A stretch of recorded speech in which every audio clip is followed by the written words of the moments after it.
Hello दोस्तों, नमस्ते, सत श्री अकाल। स्वागत है आपका एक के रिएक्शन में। और आज हम बात करने जा रहे हैं डॉक्टर जाकिर नाइक की। तो डॉक्टर जाकिर नाइक जो है, he is like one of the personalities जिनको बहुत ज़्यादा नॉलेज है हर रिलीजन के बारे में, चाहे वो हिंदू धर्म हो, चाहे वो इस्लाम तो है ही है, चाहे वो जैन धर्म हो, चाहे वो क्रिश्चियन हो, तो बहुत vast level of knowledge and area है उनके बारे में। एंड बेसिस ऑन दैट वो कमेंट करते हैं। वो अपने कई डिबेट्स में, कई बयान्स में जो हैं, वो इस तरह के रिलीजन रेफरेंसेस दे दे के वो लोगों को एक्सप्लेन करने की कोशिश करते हैं, उनके सवालात जवाबात करते हैं। तो क्योंकि वो एक डिबेट शो भी चलाते हैं, तो बहुत ज़रूरी होता है जब तक आपको इन सारे इंस्क्रिप्शंस, रिलीजन्स का नॉलेज ना हो, आप डिफरेंट रिलीजन्स को फेस कर रहे हो और आप उनके सवालों के जवाब दो। नॉलेज के मामले में I think he is like one of the very blessed person जिनको इतना सारा नॉलेज है, उन्होंने इतनी सारी बुक्स पढ़ी हुई हैं। तो आज पहले आइए इस वीडियो को देखते हैं जहाँ पे this engineer is asking very difficult questions to doctor Zakir Naik, and उसके बाद इस बारे में बात करते हैं। तो बिना देरी के आइए शुरू करते हैं। हूँ तो सवाल कर सकते हैं। अस्सलाम वालेकुम जाकिर भाई, मेरा नाम तुषार शाह है। मैं जैन गुजराती हूँ सर। मैं सिविल इंजीनियर हूँ, कॉमर्स ग्रेजुएट हूँ और MBA की डिग्री होल्ड करता हूँ और पूना में एज ए प्रमोटर बिल्डर काम करता हूँ सर। मुझे आपके बारे में हमारे एक मुस्लिम फ्रेंड के थ्रू मालूम पड़ा।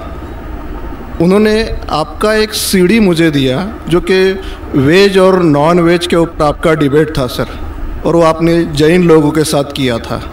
वो मैंने देखा और मुझे बहुत अच्छा लगा सर, और मैं तब से आपका फ़ैन हुआ तकरीबन 5 साल पहले। उसके बाद मुझे आपसे ज़्यादा जानकारी कैसी मिले ये मैं खोज रहा था, तो मुझे QTV के बारे में पता चला और मैं आपको QTV पे देखना चालू कर दिया सर। उसके बाद में तो हमारी लॉटरी लग गई, पीस TV चालू हुआ सर। पीस TV तो 24 घंटे चलना चालू हुआ। और सर मैं यहाँ ब्रेक लेके बोलना चाहूँगा कि जितने भी जैन प्रिंसिपल्स हैं या जो भी राइट्स और रिचुअल जैन लोग फॉलो करते हैं, ये बचपन से लेके आज तक मैं समझने में फेल रहा हूँ सर। एक भी उनका प्रिंसिपल मुझे लॉजिकली एक्सेप्ट नहीं हो रहा है सर। ऑन द कॉन्ट्ररी, इस्लाम के जितने भी प्रिंसिपल मुझे मालूम पड़े, जो कि आपके थ्रू मालूम पड़े, 99.99% एक्सेप्ट हो रहे, वो भी लॉजिकली सर। तो यहाँ दूसरी बात ऐसी हो रही है कि पीस TV के बारे में मैं थोड़ा आपकी परमिशन से बात करना चाहूँगा। मेरी एक रिक्वेस्ट है आपसे, कैन आई टॉक सर? सवाल थोड़ा मुख्तसर करें। हाँ जी, मुख्तसर ये नहीं, असल में क्या है, बहुत सारे भाई कतार में खड़े हुए हैं, बहनें भी हैं, सबको मौका दीजिए जाकिर साहब को सुनने का। इसलिए प्लीज़ आप पहले अपने टॉपिक पे आ जाइए। आप क्या कहना चाहते हैं? सर पता है मुझे, मैं 3 दिन से नंबर लगा रहा हूँ, आज नंबर लगा है सर। 3 दिन का बदला वसूल कर रहे हैं आप? जी नहीं सर, मुझे कुछ पीस TV के बारे में बात करना है, मुझे बात करने का मौका दिया जाए सर। ऐसा हुआ है कि पीस TV से मुसलमान लोगों को तो बहुत फ़ायदा होता नज़र आ रहा है, लेकिन उससे कहीं ज़्यादा फ़ायदा इस्लाम के बगैर जो मज़हब है उनको होता नज़र आ रहा है सर। इसका कारण मुझे जो ध्यान में आ रहा है ये है कि इस TV थ्रू बगैर इस्लामी मज़हब की जो किताबें हैं उस पर रोशनी डाली जा रही है सर, और उन लोगों को ये मालूमात मिल रही है कि उनके बुनियादी वसूल क्या है, उनके प्रिंसिपल्स क्या है। और आज जो नॉन मुस्लिम लोग हैं उनमें एक हिम्मत आ रही है कि वो उनके सो कॉल्ड धर्मगुरु को सवाल पूछने की ताकत रख रहे हैं कि जो कुछ हम सुन रहे हैं ये सही है क्या, ये पूछने की हिम्मत आ रही है सर। और ये हिम्मत थोड़े दिन में बहुत बढ़ जाएंगी सर, इसे रोकना अब मुश्किल है। अब यहाँ पर प्रॉब्लम ये आती है कि पूना में एक एरिया में पीस TV पूरी तरह से बंद हो चुका है। ये मेरी कंप्लेंट है सर। ये हम जो एरिया में रहते हैं वहाँ पीस टीवी काफ़ी महीनों से बंद है। अभी चलाने वाले भाई जो है ये मुसलमान है और उनके अंडर में जो एरिया आता है वो पूरा ही मुस्लिम एरिया है सर। अब उन्हें प्रॉब्लम क्या है समझ में नहीं आ रही है। चैनल चलाने में आस्था चैनल चला रहे, संस्कार चला रहे हैं, फैशन टीवी 24 घंटों चला रहे, ट्रेन 24 घंटों चला रहे, लेकिन पीस टीवी नहीं चल रहा है सर। हमने उन्हें काफ़ी रिक्वेस्ट की, ईमेल भेजे, नोटिस भेजी, फिर भी कोई उसमें बदलाव नहीं आ रहा है। पीस टीवी चल नहीं रहा है। तो मुझे आपसे एक रिक्वेस्ट करनी है कि आप वो भाई से बात करें और उन्हें ये कहे कि पीस टीवी चलाने में आपकी प्रॉब्लम क्या है। क्योंकि कल एक भाई ने ये थोड़ी बात की लेकिन खुल के बात नहीं की। आपने उन्हें कहा कि आप एक 5-6 हज़ार की डिश लगा दो, पीस टीवी चल जाएगा। सर 5-6 हज़ार की डिश लगाने वाले की ताकत पुणे में 500 लोग रहेंगे, 5,000 लोग रहेंगे, लेकिन पुणे में बहुत गरीब लोग हैं जो कि ये अफोर्ड नहीं कर पाएंगे और उनका हक है कि ये पीस टीवी देखे करके। तो मेरी आपसे एक रिक्वेस्ट है कि आप वो भाई साहब का प्रॉब्लम क्या है वो देखें और पीस टीवी चालू करने के लिए रिक्वेस्ट करें। और अब मैं सीधे अपने सवाल पे आता हूँ सर। जैसे मैंने कहा कि जैन लोगों का एक भी प्रिंसिपल लॉजिकली मेरे समझ के बाहर है और इस्लाम के जितने प्रिंसिपल मैंने सुने हैं 99% प्रिंसिपल्स मुझे लॉजिकली एक्सेप्ट है सर। जो एक प्रिंसिपल में थोड़ी गड़बड़ाहट है वो मैं आपसे पूछने जा रहा हूँ सर। अगर मेरे से कोई गलती हुई तो प्लीज़ संभाल लेना सर मुझे। तो मेरा ये है कि every human being is born with free will and we are here to test for the life to come hereafter. ये एक प्रिंसिपल है सर, मुझे एक्सेप्ट है, मुझे कोई इसमें ये नहीं है। दूसरा प्रिंसिपल है सर तकदीर का, जहाँ मुझे थोड़ी गड़बड़ हो रही है। तकदीर का प्रिंसिपल जो मैं समझ रहा हूँ और जो मैंने सुना है वो ये है कि जो अल्लाह ने लिखा है करके आप कर रहे हो, ये जुमला गलत है। आप जो करने वाले हो वो अल्लाह को मालूम है करके अल्लाह ने लिखा है। I hope I am right sir. Correct. तो सर अगर जब फ्री विल का जो प्रिंसिपल है तो ये तो इसके साथ टैली हो रहा है सर। जबकि मैं देख रहा हूँ फ्री विल आप जो करने जा रहे हो यानी कि मुझे फ्री विल तो है करने में, ये प्रिंसिपल टैली हो रहा है। अब रहा प्रिंसिपल टेस्ट का। अब जब अल्लाह ने हमें यहाँ टेस्ट के लिए भेजा है तो आप यहाँ कह रहे हैं कि आप जो करने जा रहे हो वो अल्लाह को ऑलरेडी पता है और उन्होंने लिख के रखा है। तो मुझे ये समझ में आ रहा है कि हम आखिरत तक क्या करने वाले हैं, यानी सब लोग जो है क्या करने वाले हैं ये अल्लाह को पता है, ये एंड रिजल्ट अल्लाह को पता है, ऐसा मुझे लग रहा है। बिल्कुल बिल्कुल सही। आई एम ग्लैड सर, जो मैं समझ रहा था सही समझ रहा था। अब यहाँ बात ये आ रही है कि सर अगर वर्ल्ड कप क्रिकेट का रिजल्ट मुझे अगर फाइनल रिजल्ट मालूम है तो पूरा वर्ल्ड कप मुझे देखने की जरूरत क्या है? वेरी गुड, बहुत अच्छा सवाल। लगता है कि आप बहुत पीस टीवी देखते हैं। काफी देखता हूँ सर। आपने जिस तरीके से तकदीर को शॉर्ट में कहा, यस सर, बहुत कम मुसलमान यहाँ कह पाएंगे। मुसलमान को भी ये प्रॉब्लम है तकदीर क्या है, मैच करने का कि फ्री विल एंड तकदीर बहुत कम मुसलमान कह सकते हैं। और आपने इतने बड़े मजमे में कहा, मैं आपको कांग्रेचुलेट करता हूँ। Thank you sir. आपका आखिरी सवाल था कि अगर अल्लाह को पता है। Sir I have not yet finish my question sir, please जल्दी। हाँ जी हाँ जी हाँ जी सर, ये तो एक पार्ट था क्वेश्चन का। दूसरा पार्ट ये है कि अल्लाह को जब अगर मैं तो बनिया हूँ सर, मुझे मालूम पड़ा है कि इस्लाम एक्सेप्ट करके मुझे स्वर्ग मिलेगा या नर्क मिलेगा, कुछ न कुछ तो मिलना पक्का है।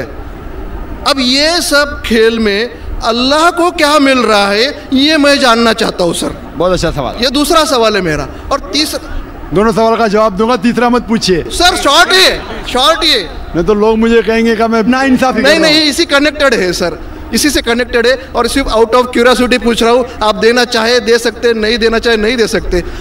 सर हमारा फैसला कैसा होने वाला है ये तो मुझे पता चल गया कि डूज और डोंट्स कुरान में लिखे, फॉलो करो, आपका फैसला हो जाएगा। लेकिन जो जानवर एनिमल्स जो है एलिफेंट्स, ये जो भी जानवर है, इनका फैसला अल्लाह कैसे करने वाले हैं, ये मुझे जानने की क्यूरियोसिटी है। आप देना चाहे दे सकते हैं। तीनों जवाब दूंगा, मुख्तसर सा दूंगा। आपने बिल्कुल सही किया तकदीर के बारे में। आप पीस टीवी देख रहे हैं, वहाँ से मालूमात सही मिली।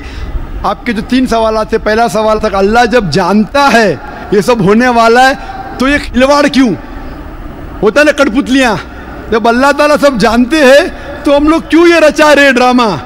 डायरेक्ट क्यों ना मुझे जन्नत में डालता है, डायरेक्ट क्यों ना दोज़ख में डालता है? बहुत अच्छा सवाल। सबसे पहले ये सवाल कि अगर अल्लाह सुब्हानहू व तआला आपको बोलेगा अच्छा ये आदमी अच्छे काम करने वाला है, इसको जन्नत में डाला, ये आदमी बुरे काम करने वाला है, दोज़ख में डाला, और डायरेक्ट अगर दुनिया में आने के बिना जन्नत में डालेगा, दोज़ख में डालेगा, जन्नत में वाला तो एतराज़ नहीं करेगा, दोज़ख में डालने वाला कहेगा आप मुझे दोज़ख में क्यों डाल रहे, मैंने क्या गुनाह किया? अल्लाह ताला कुरान में ये लिखा है, आखिरत के दिन में आप अल्लाह से ये नहीं कहेंगे क्या वो नाइंसाफ़ी कर रहे, आपके जिस्म आपके खिलाफ गवाही देंगे, आपके फेवर में गवाही देंगे, आपके आँख, आपके हाथ, आपके हर जिस्म के अंग अंग आपके फेवर और खिलाफ में गवाही देंगे, आपके आगे सब कुछ स्पष्ट रहेगा। तो आप अल्लाह से ये नहीं कहेंगे कि आप मुझे दोज़ख में क्यों डाल रहे, आप कहेंगे मुझे और एक मौका दो। अल्लाह कहेगा टेस्ट ख़त्म हो गया है। अगर डायरेक्ट आपको दोज़ख में डालेंगे तो आप कहेंगे अल्लाह ने, मिसाल के तौर पे अगर टीचर जानता है कि ये स्टूडेंट को फर्स्ट आने वाला है, ये स्टूडेंट फेल होने वाला है, अगर डायरेक्ट बोलेगा नो टेस्ट, आपको पास किया, आपको फेल किया, पास करने वाला एतराज़ नहीं करेगा, फेल करने वाला बोलेगा अरे आपने फेल क्यों किया मुझे, अरे आप तो बुद्धू है आपको, लेकिन फेल क्यों किया, इसलिए टेस्ट लेता है। अल्लाह ताला जानता है लेकिन आप उस पर एतराज़ नहीं किया आखिरत में, इसलिए टेस्ट ले रहा है। नंबर 2, अल्लाह को फ़ायदा क्या है? अल्लाह को शैतान ने उसको चैलेंज किया था कि मैं तेरे बंदे को भड़काऊंगा। चैप्टर नंबर 7 में लिखा गया है। तो अल्लाह कहता है कि मेरे बंदे को तू भड़का सकेगा ही नहीं, जो मेरे बंदे ने उसको भड़काएगा। इब्लीस कहता है मेरे पनिशमेंट को डिले करो, गिव मी रिस्पाइट, अल्लाह डिले कर लेता है। अल्लाह क्यों कर रहा है? क्योंकि अल्लाह ताला के लिए इंसान सबसे बेहतरीन मखलूक है, बेस्ट क्रिएशन। बाकी creation don't have free will, इंसान को फ्री विल है, तो ये सबसे बेहतरीन क्रिएशन है। उनको खुशी हो रही कि बाकी जो लोग हैं, आपका तीसरा सवाल भी इसमें आता है, जो फरिश्ते उनको चॉइस नहीं, जो अल्लाह कहता है मानना ही पड़ता है। जानवर को फ्री विल नहीं है, जो अल्लाह ताला कहेगा जानवर करेगा, फ्री विल नहीं। इंसान एक ऐसी मखलूक है, ऐसा क्रिएशन है जिसके पास फ्री विल है, इसीलिए उसे खुशी होती है कि मैं फ्री विल देने के बाद ये इंसान मेरी इबादत कर रहा है। Answer number 2। आंसर नंबर 3, ये टेस्ट जानवरों के लिए नहीं है। जानवर के लिए टेस्ट नहीं, सिर्फ इंसान के लिए और जिन के लिए। जानवर अगर किसने भी कोई गलत किया, एक जानवर ने दूसरे जानवर के खिलाफ कुछ सिंग मारी, तो आखिरत के दिन पे उसका बदला लिया जाएगा और उनको ख़त्म किया जाएगा। इन लोग स्वर्ग और नरक में नहीं जाएंगे। इंसान सबसे बेहतरीन मखलूक है, सबसे अच्छा क्रिएशन है, सिर्फ वो जन्नत या दोज़ख में जाएंगे। और सवाल के पहले जो आपने पूछा था कि वो मुस्लिम ऑपरेटर पीस टीवी नहीं दिखा रहा है, हम क्या करें? आप बिल्कुल सही कह रहे हैं कि मुसलमान से ज़्यादा गैर मुसलमान को फ़ायदा हो रहा है, इसलिए वो मुसलमान टेलीविज़न नहीं दिखा रहा है।